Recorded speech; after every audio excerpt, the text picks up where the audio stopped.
financier, à la fois spirituel. Nous prenons des questions importantes, nous les mettons sur la table pour en débattre avec nos invités. Ça fait très longtemps qu'il est passé dans cette émission. Nous avons donc le plaisir et l'honneur de le retrouver dans cette émission. C'est un bon prédicateur, un enseignant, il nous parle bien de la part du Seigneur. C'est un ami, un frère qui a l'habitude de venir nous voir et aujourd'hui il nous fait encore l'amabilité de repasser dans cette émission. Lui, c'est le docteur Parfait Mon Pays. Docteur, bonsoir. Bonsoir. Grand plaisir pour moi de vous retrouver. Ça fait très longtemps, hein? Également, exactement 5 ans. Exactement 5 ans. En 5 ans, beaucoup de choses se sont faites. L'Église, comment elle se porte? Elle se porte à merveille par la grâce de Dieu. On avance avec la culture de l'info, de d'autres visions aussi et initiatives qui forment aussi l'exigence prophétique, Isha pour les femmes et présentement il y a le discours. Ça, c'est d'ailleurs pour ça que vous êtes venu nous voir, parce que bon, c'est quand même un thème qui vous tient à cœur. Vous développez depuis un temps cette affaire du discours. Je rappelle que vous êtes responsable des milices à Shalom. Milice, pas en termes de milice d'une force armée. Milice, c'est la relation de votre église, mission, liberté, délibération et d'intégration au sacerdoce.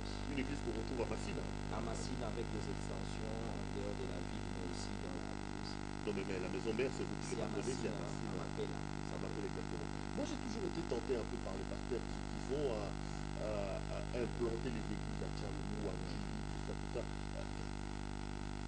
Logiquement, c'est des coins où, bon, excusez-moi les amis qui sont de ce côté-là, mais nous qui vous regardons de l'extérieur, on a l'impression que c'est des cœurs que ça ne paye pas en termes d'argent, en termes de fronde, en termes de dîmes.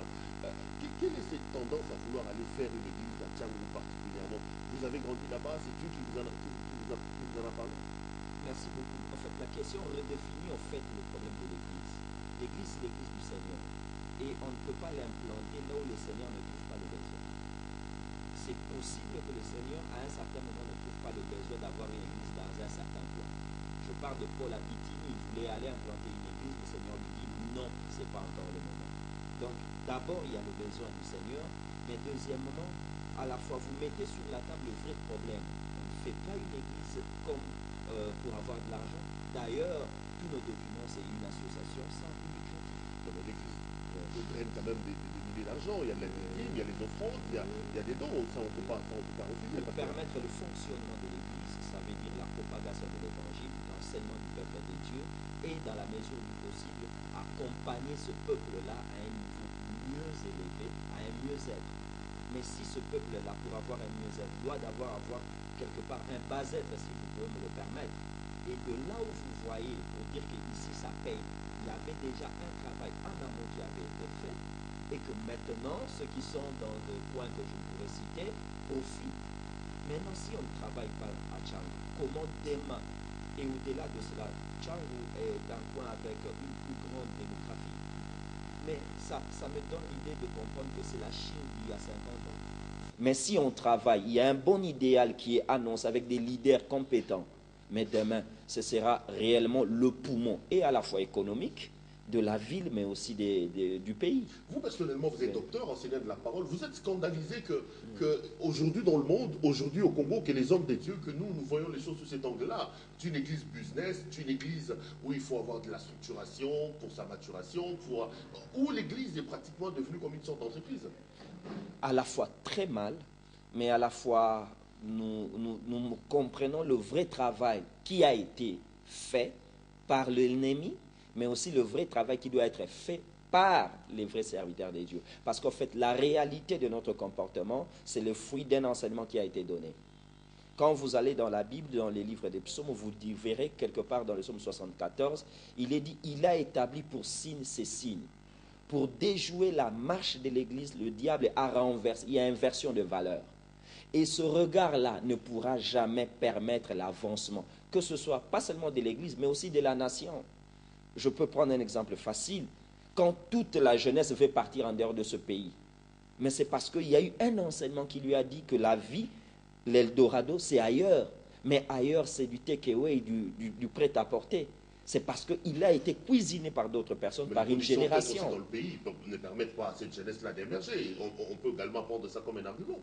C'est un élément, mais pas un argument pour que le peuple ne puisse pas aimer son pays et travailler pour voir mieux être ce pays-là. C'est la même chose avec l'Église. Donc c'est l'œuvre du diable. C'est le diable qui a amené à cette inversion des valeurs au point où l'Église ne suit plus son but qu'elle devait suivre. Ce n'est que le diable parce que, en fait, avec cette démarche, nous n'atteindrons jamais le but. Et quel est le but? C'est le perfectionnement de ça en vue de l'œuvre du ministère pour être prêt à l'enlèvement jusqu'à la statue parfaite de Christ. Docteur Parfait, Oui. le problème, c'est peut-être aussi l'enseignement. Moi, par exemple, je veux rester sur le nom même de votre église. Vous dites que vous êtes la mission de libération et d'intégration au sacerdoce. Un peu mystique, quand on voit les thèmes.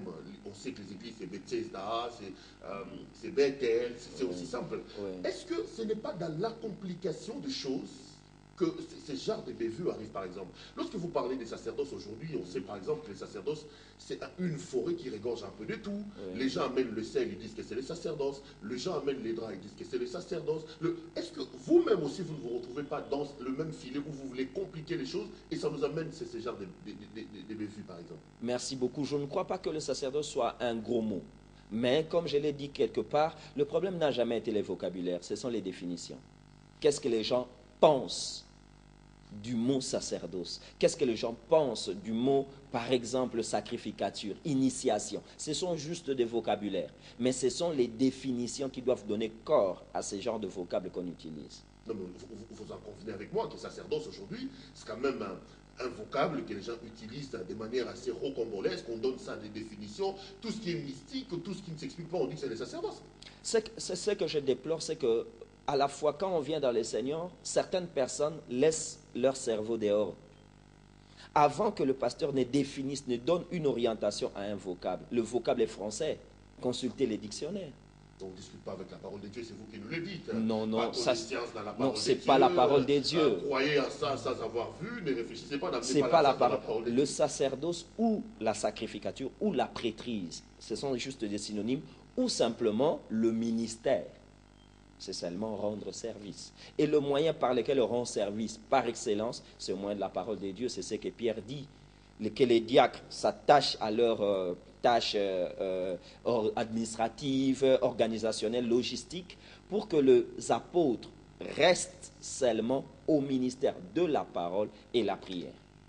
Voilà, c'est aussi simple que ça. Ce n'est pas ces histoires de voir quelqu'un avec une sorte de queue de cheval, il vous dit ça c'est les sacerdoces, il nous jette de l'eau, il nous dit c'est les sacerdoces. Ça n'a jamais été ça. Et d'ailleurs, dans la plupart, c'est un retour, un comeback vers le lévitisme, alors que le Seigneur nous a tirés de là. Vous savez, quand vous étudiez la Bible, il y a un livre, une épître, l'épître aux Hébreux.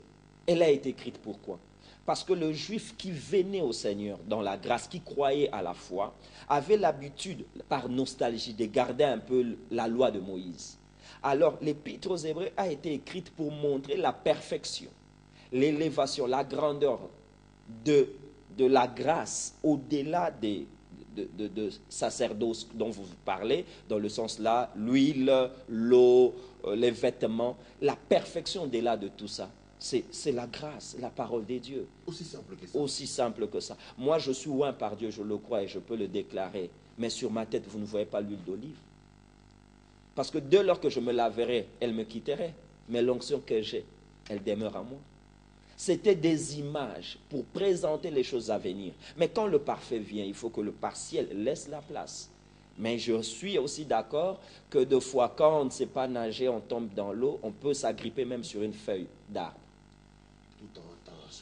Voilà, sachant bien que ça ne pourra pas vous sauver. Donc, ce sont de grimaces qu'on peut utiliser, certaines catégories de gens, parce qu'il y a une perte de vitesse, parce qu'il y a l'essoufflement dans le ministère, qui est un syndrome très important actuellement. On parlera de ça un jour, hein, le thème est tellement important, l'essoufflement dans le ministère. Les gens qui cherchent à s'agripper à des choses. Mais vous êtes venu aujourd'hui parce que vous voulez nous parler de quelque chose que vous organisez depuis un temps. C'est le discours. Ça veut dire quoi ça, pasteur discours? Je venais de parler des sacerdoces. Là, vous amenez les discours. C'est quoi exactement le discours? Au fait, un discours, comme je l'ai dit, selon la dictionnaire, c'est juste un exposé qui peut être écrit ou oral. Mais simplement, par exposé, nous voulons apporter à l'Église, au-delà des prêches, des sermons, qui sont plus accompagnés de l'ambiance charismatique, dans un auditoire sélectif, nous voulons que l'Église porte sa voix, au-delà de l'auditoire, parce que le ministère n'a pas comme auditoire seulement les chrétiens. Le pasteur, le ministre de Dieu a pour auditoire aussi la cité.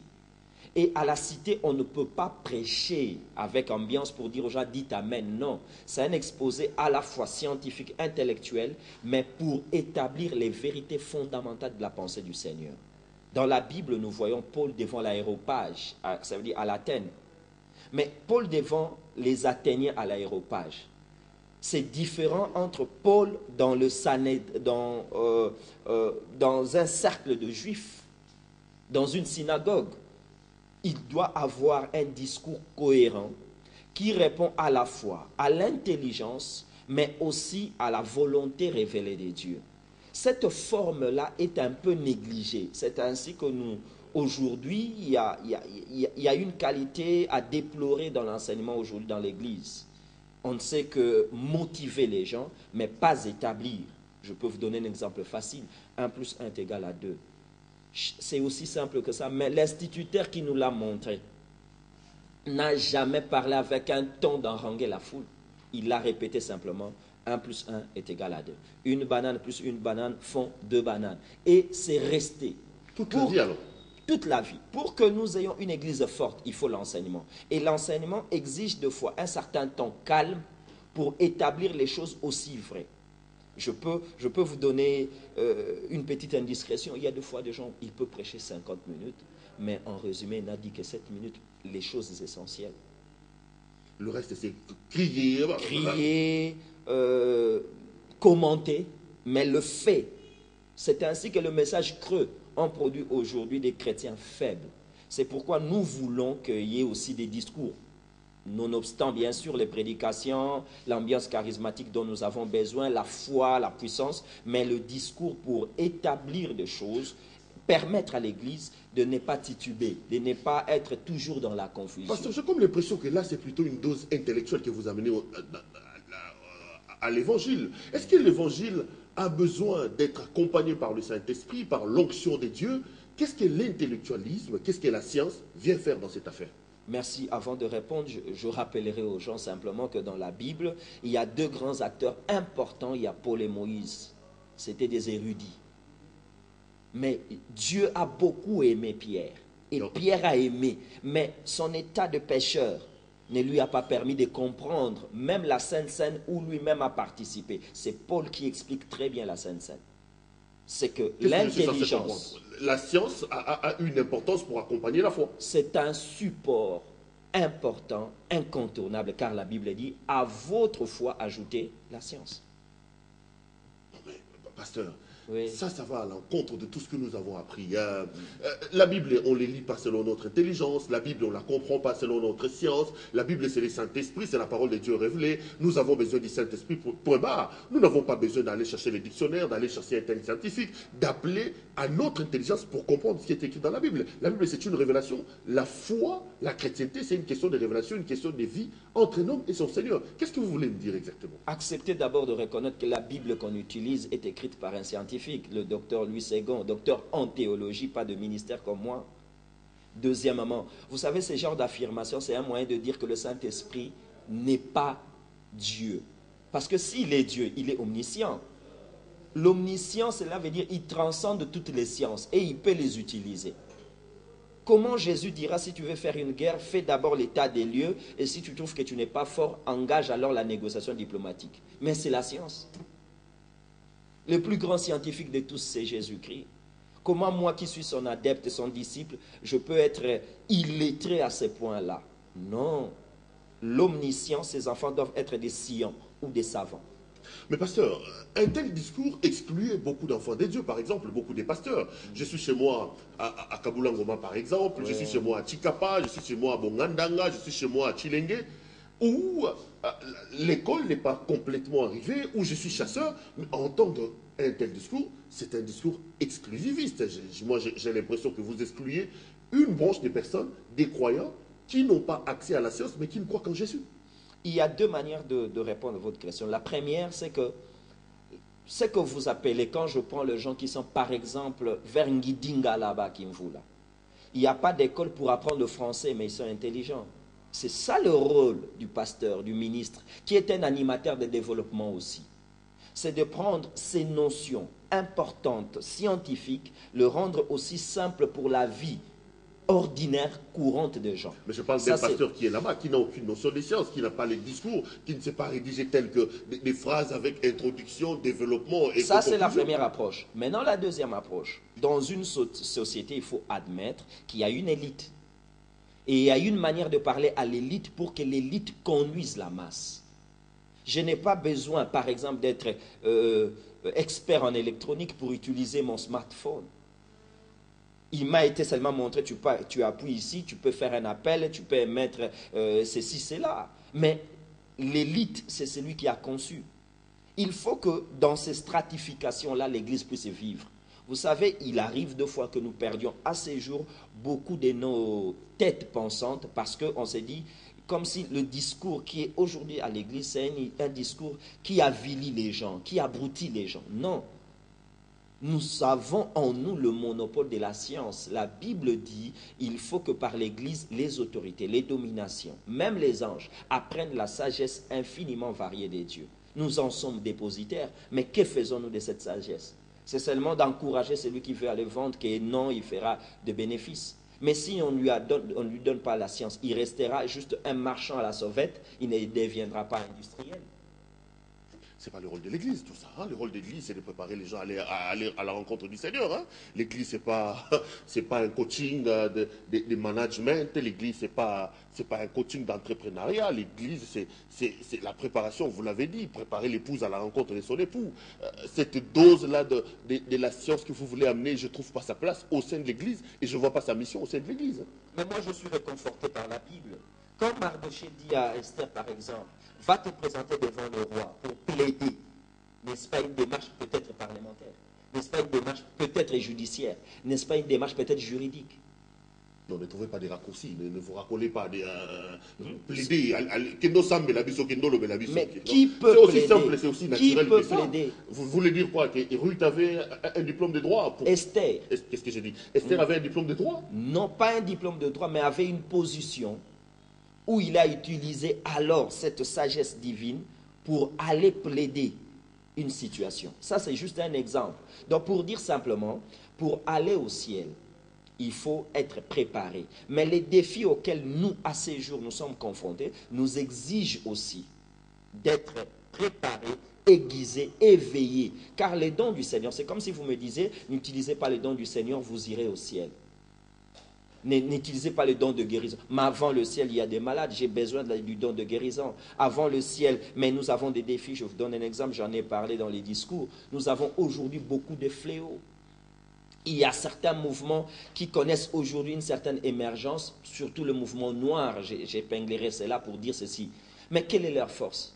C'est parce qu'ils exploitent malicieusement la pauvreté pour lier notre pauvreté à la responsabilité de l'Occident et dire que c'est l'Occident qui nous a amené la Bible. Non, la Bible, l'Occident nous l'a amené, mais la Bible est orientale.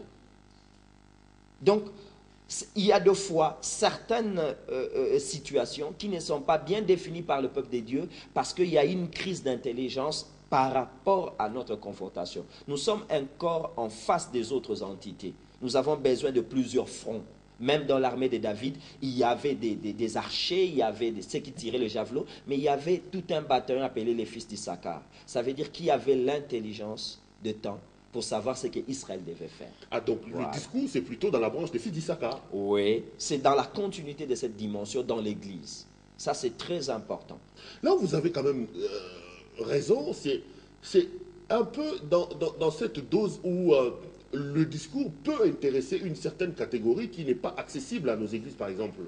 Aujourd'hui, pour un intellectuel, pour une personne haut placée, venir à l'église, c'est s'abrutir.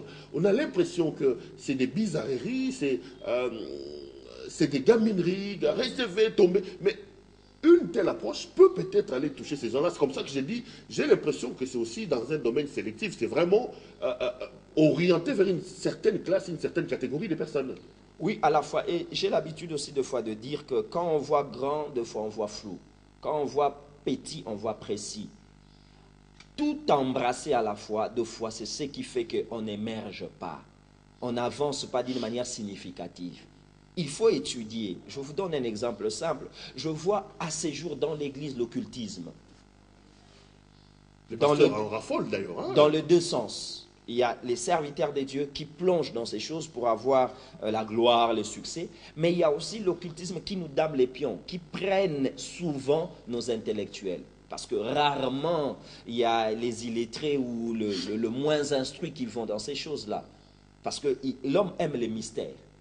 Mais si maintenant le pasteur est assez outillé pour préciser l'auditoire, l'église, sur la volonté de Dieu par rapport à ceci, cela, les gens comprendraient la volonté de Dieu et moins de nôtres pourront mordre à l'hameçon du diable parce qu'au fait, le diable n'est qu'un menteur, ainsi que ses prophètes. Pasteur, on va faire un exercice. Vous avez la caméra devant vous, vous avez des intellectuels, des érudits, comme vous l'avez dit devant vous. Je vous donne 5 minutes. Faites un discours. C'est quoi les discours? Merci beaucoup. Je vais m'adresser à l'élite à la fois de l'Église, mais aussi à la fois congolaise. Je suis congolais, cela m'oblige. J'aimerais m'adresser pour nous rappeler que dans la vie, il faut toujours investir pour l'avenir. C'est un fait indéniable à ces jours qu'il y a déjà une autre génération qui pointe à l'horizon dans tous les domaines. Mais le grand problème, c'est que quelle est la qualité de cette génération? Or, pour répondre à cette question, nous devons savoir qu'est-ce que nous investissons.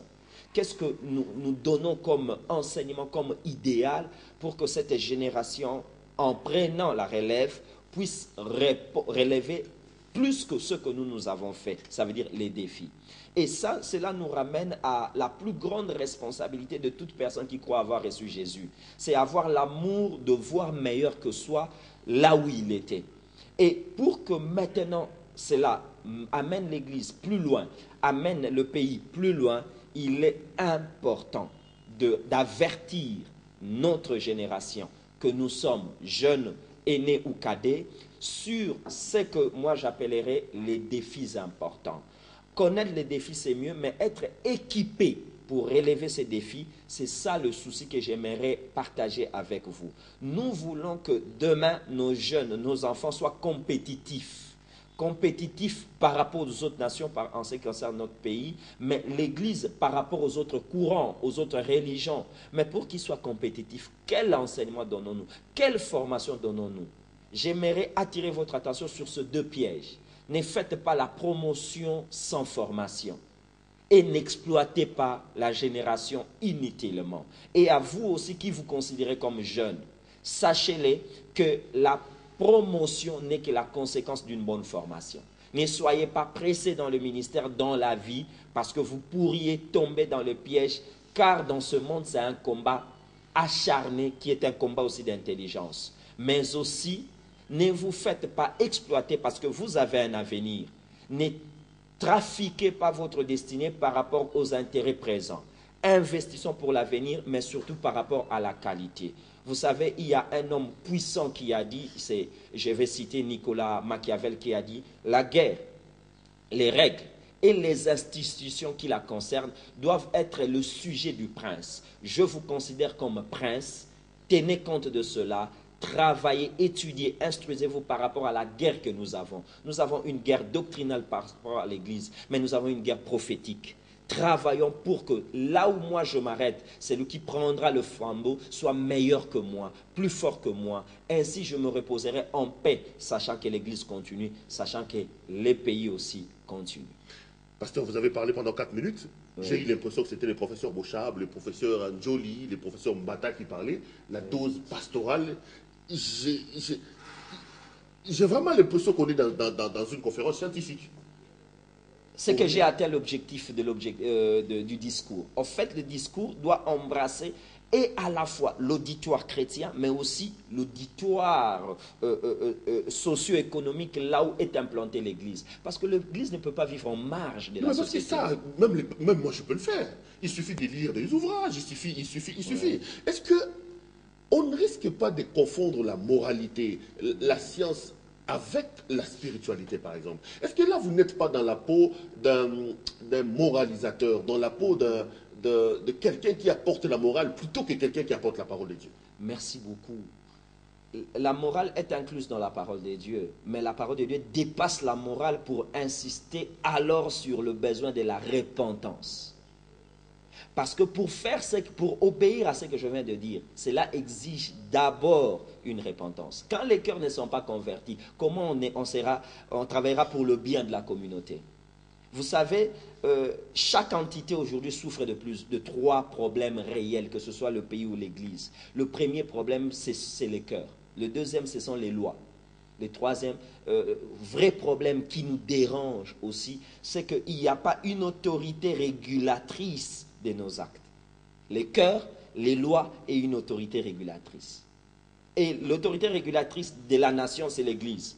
Mais de l'Église, il faut qu'il y ait des aînés qui veillent sur la marche des cadets, mais aussi il y a la conscience. Ma conscience doit être renouvelée par la parole de Dieu, par le Saint-Esprit, pour que je mette les lois en pratique. Les lois, en ce qui me concerne, c'est la parole de Dieu. Et en ce qui concerne le pays, ce sont les lois que nos chers députés sont en train de voter à la longueur de journée de session. Revenons à l'Église. Vous dites quelque chose d'important. Oui. Vous dites que par rapport à l'Église, par exemple, si on doit avoir une autorité qui doit réguler le comportement, ce sont les aînés. Oui. Mais comment dans un pays dépourvu d'aînés comme le nôtre, où les aînés ont embrassé les hommes politiques, où les aînés ont perdu la foi, ils ont divorcé, ils prennent les choristes, ils prennent les protocoles, tous les grands qui remplissaient les stades, qui remplissaient les ceci, aujourd'hui c'est des gens qu'on regarde avec un certain étonnement. On s'est dit, mais est-ce que lui aussi peut faire ça? Mais dans un pays, dans un ministère comme le nôtre, je prends notre contexte, où les aînés sont pratiquement à côté de la plaque,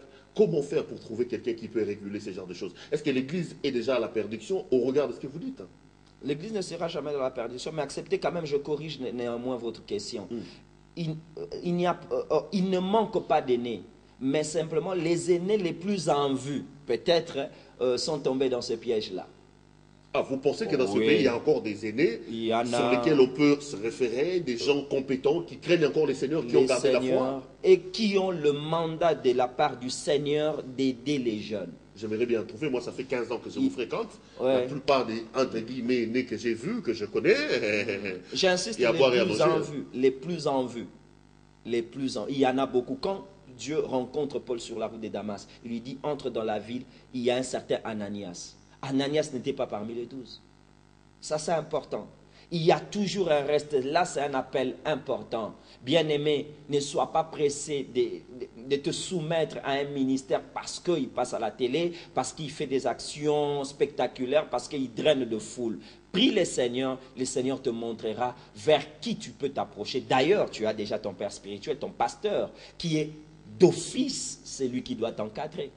Donc ne nous laissons pas impressionner par ces éclats, des gens qui ont des télévisions, habillés chiquement, des gens qui ont... il faut trouver autre chose que ça. Autre chose, et qui existe parce qu'il y a toujours un reste. Il y a toujours un reste. Le diable est spécialiste en visibilité. Et toute personne qui dirige sa vie par rapport aux yeux tombe dans le piège du diable. Il faut écouter les seigneurs. C'est pour vous ce que vous dites, hein? Toute personne qui dirige sa vie par rapport à la vue tombera dans le piège du diable. Donc, docteur, vous êtes enseignant de la parole. Vous voulez nous dire que dans ce pays, il y a des aînés sur qui les jeunes générations des pasteurs, des apôtres, peuvent s'appuyer? Oui, oui. C'est quand même difficile d'en trouver. Moi, c'est pas difficile. Moi, je vous dis, moi, je vous fréquente. Oui. Et la conséquence de vos fréquentations, de mes fréquentations avec vous, a fait que j'ai quitté l'église. Parce que, bon, je suis à l'ESM aujourd'hui, j'ai pris à l'église du Christ à la maison parce que je ne sais plus où aller. Je me mets à la place de mon téléspectateur, à la place de ces pasteurs qui vous regardent. Il n'y a que des dégâts, il n'y a que des bavures, il n'y a que de mauvaises choses au niveau des églises. Je suis assez surpris d'apprendre qu'il y en a quand même un bon reste des gens qui n'ont pas fléchi les genoux devant Baal. Il y en a. Parce que Dieu lui-même... Comment le reconnaître? Comment aller trouver ces hommes-là? Voilà la question. Voilà, merci beaucoup. Pour chercher quelqu'un, il y a un motif vers lequel qui te pousse. Il y a une motivation. Quand Saül va chercher les ânesses, il va les chercher pour son père. Et en les cherchant, quelqu'un lui a dit, il y a un homme ici, tu peux le voir, il peut t'aider. Mais aujourd'hui, je commence d'abord par nous les jeunes. Je me mets à la place des jeunes. Qu'est-ce que nous cherchons? Nous ne cherchons pas réellement un bon encadrement. Je cherche celui qui m'aidera à être mon lampadaire. Parce que Perrault, le pasteur, révérend pasteur Perrault, voyage vers les États-Unis. Avec lui, j'aurai des portes, j'aurai l'argent. Ce motif-là n'encouragera pas Dieu à permettre à Péro de déposer sur moi ce que Dieu a voulu. Parce qu'il y a aussi un mystère que j'aimerais soulever.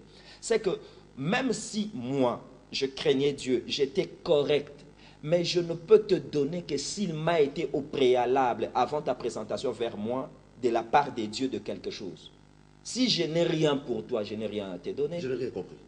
Il peut arriver que quelqu'un se présente auprès de toi et que tu n'aies rien à lui donner. Oui, s'il vient dans la chair, Dieu ne me donnera rien. Je le vis de fois. Les personnes que le Seigneur pousse vers moi, il arrive que la plupart de leurs problèmes ou questions qu'ils me posent, j'ai la réponse. Je me permets de le dire, dans notre assemblée, j'ai dit, si tu me cherches 2 ou 3 fois avec un problème de maladie et que tu ne me trouves pas, le Seigneur ne veut pas que je prie. Alors il faut chercher une autre personne, il y a d'autres serviteurs à côté de moi. Parce que ça c'est très important. Je peux réussir à tout, mais je ne suis pas Dieu. Je ne peux te donner que s'il m'est au préalable donné, comme Paul le dit, qu'as-tu que tu l'aies reçu. Maintenant si quelqu'un voit Péro à la télé, il dit, il a une grande audience, vers lui je réussirai. Ça, il doit prier et Dieu lui montrera, c'est lui qui l'aidera. Donc la première des choses, c'est la motivation. La motivation. Qu'est-ce que vous cherchez? Quelle est la motivation des jeunes pour aller vers les aînés? Deuxièmement, de l'autre côté des aînés, les aînés ont un regard d'exploit. Ça veut dire, il veut t'exploiter. Il veut t'utiliser pour son présent. Et toi, tu tombes victime. Il y a de part et d'autre. Il y a un travail qui doit être fait. C'est pourquoi moi, je milite. Pour que toute personne d'abord réfléchisse et fonctionne comme chrétien, dépendant de Jésus-Christ, avant d'abord de dépendre de le Dieu de mon père, les dieux de mon père. Daddy. Voilà. Ces histoires de daddy, Ça mon commence, daddy, en fait, les mentoring, ils ont inventé... le coaching, tout ça, c'est en fait une recette préparée par le diable pour désorienter le peuple de Dieu. Ne pas voir le Christ, voir l'homme. Or, quand on voit l'homme, on tombe dans l'anathème au devant de Dieu. Dieu cesse d'agir parce que vous voulez donner gloire à l'homme. Et ça, c'est très important. C'est là où vous me ramenez sur la vraie parole de l'Église. Il faut admettre que l'Église doit redéfinir son message, recadrer ses vues. C'est ainsi qu'au début, je me suis inscrit en faux pour dire qu'on doit faire une Église là où c'est prospère. Parce qu'en ce moment-là, la prospérité de la cité va orienter ton message et tu ne pourras prêcher qu'en fonction de cela. Alors que plusieurs riches iront en enfer, non pas à cause de leur richesse, mais simplement parce qu'on ne leur a pas donné l'occasion de se repentir. Ils croient qu'ils sont saints à cause de leur don à l'Église. Aucun don ne sauve. Aucun acte de bravoure, de serviabilité ne sauve. Ce qui sauve, c'est la repentance. Croire au Seigneur Jésus-Christ en ayant accepté d'abord que tu as été pécheur parce que tu as conduit ta vie seul. Et après cela, abandonner le mal. Ça n'a pas de sens aujourd'hui. Aujourd'hui, ce n'est qu'une religion prolongée que nous vivons. Ça veut dire ensemble de bonnes œuvres que nous sommes en train de pratiquer. Non, le christianisme, c'est un terme à une vie et à une autre vie qui doit commencer. C'est la régénération. Parce que la plupart des, entre guillemets, chrétiens ne vivent pas aujourd'hui dans notre pays quand même, il faut qu'on se le dise. Nous en portons la responsabilité, nous prédicateurs. Et vous serez punis très sévèrement quand le Seigneur revient. Ouais. Est-ce que, pasteur, pour canaliser ce genre d'inspiration, par exemple, ce genre de réflexion, faut-il pas se regrouper autour des hommes des dieux, dans des plateformes, dans ce genre de situations? Il y en a, hein, l'église des réveils du Congo, la Mecque, des plateformes. À un moment donné, j'ai comme l'impression que l'objectif de la création était aussi bon, mais aujourd'hui, c'est devenu des conglomérats pour défendre, des syndicats pour défendre les bévues, les dégâts des pasteurs. Mais un tel enseignement développé dans le cadre d'une plateforme qui regroupe les hommes de Dieu passerait beaucoup mieux. Est-ce qu'il ne faut pas qu'on aille dans la création de ces grands ensembles où les hommes de Dieu se retrouvent? Est-ce que vous n'êtes pas pour ça, par exemple? Je ne suis pas pour, simplement je serai calme. Vous-même, vous êtes membre de quelle plateforme? Vous êtes où? Vous êtes dans les RRC, vous êtes dans la MEC, vous êtes dans NRRC, vous êtes où exactement? Selon les lois de mon pays, je peux fonctionner avec l'autorisation de mon ministère de Justice. Dans mon arrêté du ministériel, j'ai le droit de fonctionner. Vous n'êtes pas dans ces regroupements-là? Non, non. Pourquoi, par exemple? Pour 2 raisons. La première raison, parce que le message que je porte, deux fois, ces plateformes constituent les barrières des séparatismes qui existent. Quand vous êtes de X, ceux d'Y ne viennent pas dans vos réunions ou ne vous côtoient pas par rapport à la grâce que le Seigneur vous a donnée. Il ne faut pas que le Christ soit divisé. Ça, c'est important. Mais deuxièmement, il y a une certaine confusion dans le but administratif qui ont réuni ces gens avec les buts spirituels. Moi, je crois qu'on ne peut pas se regrouper. C'est naturel. Un père enfante les enfants et crée une famille. Et les familles collaborent. C'est ça, Nombre chapitre 2. Ça veut dire, l'ordre de campement, c'est que chacun soit sous les enceintes de la maison paternelle. Je suis parfait, je dois être chez mon père Perrault, qui est mon pasteur. Et mon pasteur doit être soumis à son père. Nous formons toute une famille.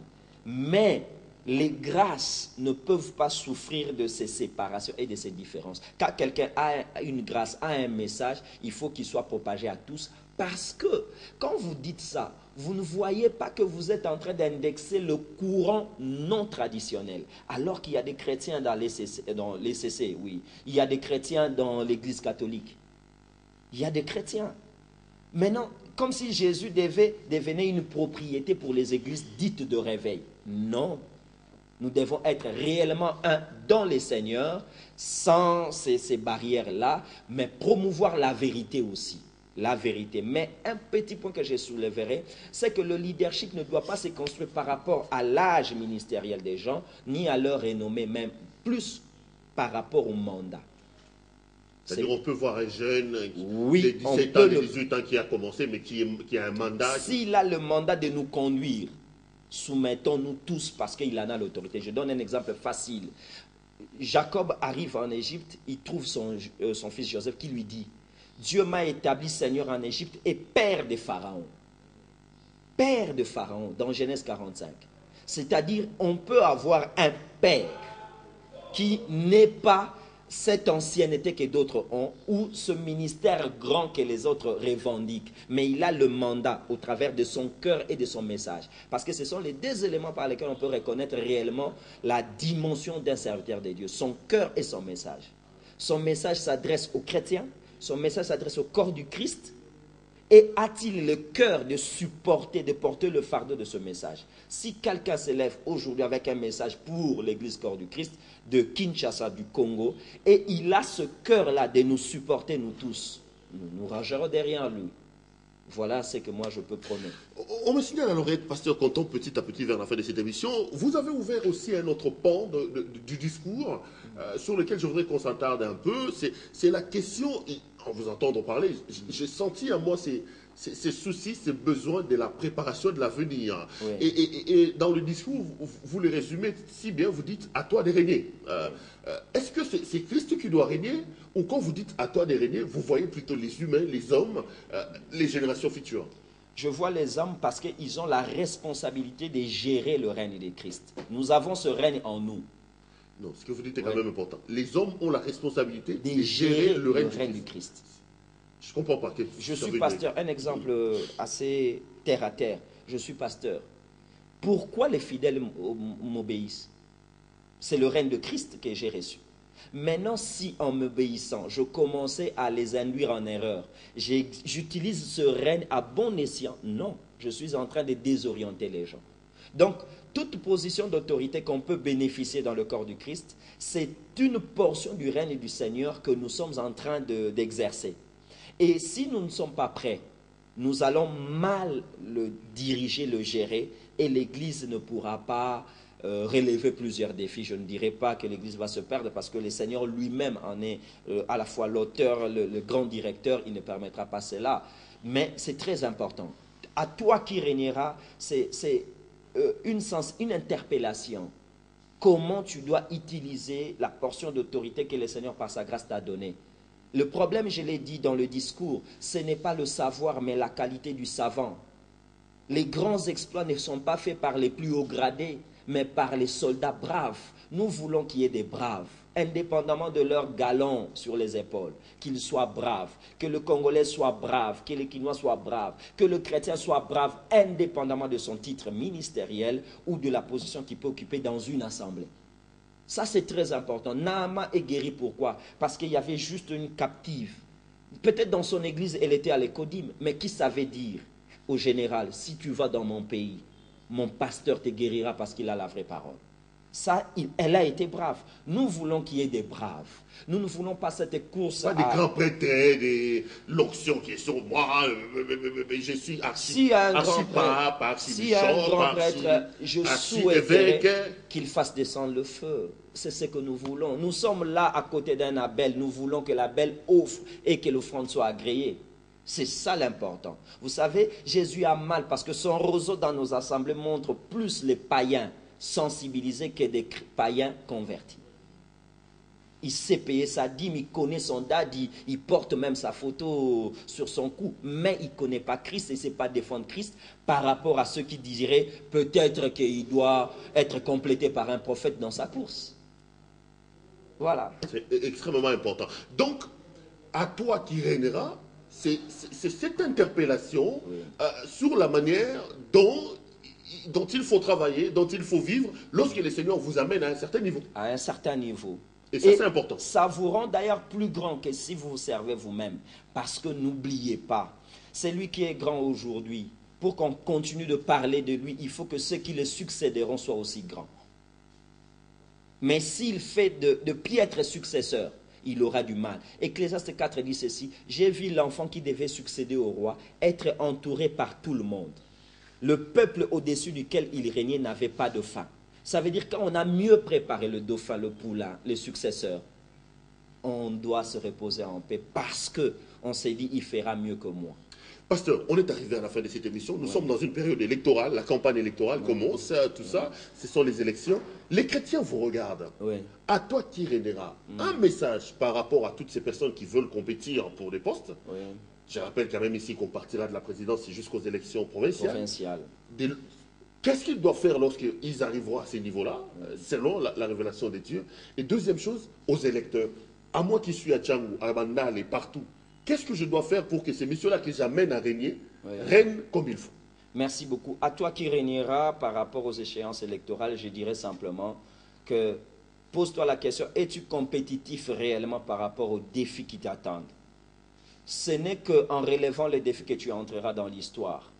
Dans la Bible, il y a eu plusieurs rois, mais on n'en cite pas beaucoup, parce que d'autres sont passés à côté de leur position qu'ils ont. La plus grande importance n'a jamais été d'occuper un poste, mais c'est que vous ferez à ce poste-là. C'est pourquoi Mardoché dit à Esther, qui sait si ce n'est pour de temps pareil que tu es parvenu. Peut-être tu parviendras, toi qui parviendras, mais il y a des missions pour lesquelles tu dois entreprendre et qui te sont assignées. Équipe-toi, forme-toi, parce que nous tous, nous te donnerons peut-être notre quitus pour que tu règnes, mais par cela que tu relèves le nom. Par rapport à Congo, j'aimerais dire cette phrase. Nous avons été premiers. Acceptons que nous sommes aujourd'hui derniers pour travailler à revenir à être encore premiers. Et pour toi, les lecteurs, que dirais-je? Si ce n'est, sache-le que tu es comme une femme. Avant de donner ton accord, sache-le que dès lors que tu le donneras, on te demandera d'être soumise. Alors, à qui veux-tu te soumettre? Soyons consciencieux, soyons conscients de ce oui, de cet accord que nous voulons donner, mais aussi à toutes les échéances. Ça, c'est très important que j'aimerais soulever cela. Et accepter aussi que je glisse ce petit mot. Il est important que l'Église joue réellement son rôle. Peu importe le moment, l'Église doit jouer son rôle. Quel est son rôle? C'est d'être réellement la lampe qui brille. Je n'ai pas par moi à demander que ce micro devienne noir si je suis une lampe. Mais par la lumière, les gens verront qu'il est noir.